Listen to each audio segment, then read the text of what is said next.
ایک دفعہ کا ذکر ہے، ایک چھوٹے سے گاؤں میں ایک پیاری سی بلی رہتی تھی۔ اس کا نام چنو تھا۔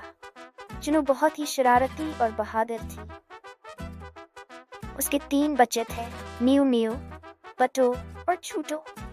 تینوں بہت ہی پیارے تھے، لیکن چھوٹو سب سے چھوٹا اور سب سے زیادہ تجسس رکھنے والا تھا۔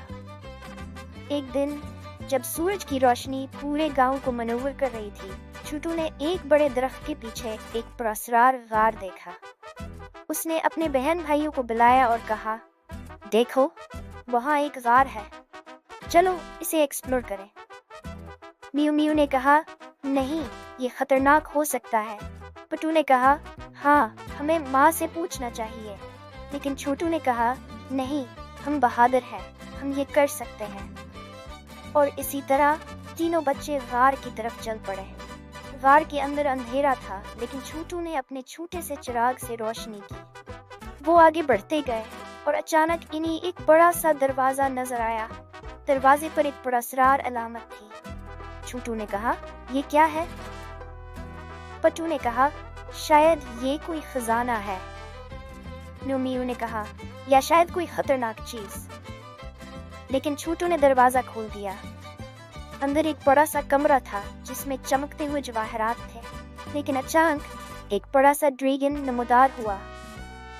ڈریگن نے ذرا کر کہا، تم لوگ یہاں کیسے آئے ہو؟ یہ میرا خزانہ ہے۔ چھوٹو نے بہادری سے کہا، ہم صرف ایکسپلور کر رہے تھے، ہمیں معاف کر دیں۔ ڈریگن نے کہا، تمہیں معاف نہیں کیا جائے گا، تمہیں سزا ملے گی۔ لیکن چھوٹو نے اپنی ذہانت کا استعمال کیا۔ اس نے ڈریگن سے کہا، اگر تم ہمیں جانے دو گے تو ہم تمہارے لیے ایک خاص تحفہ لائیں گے۔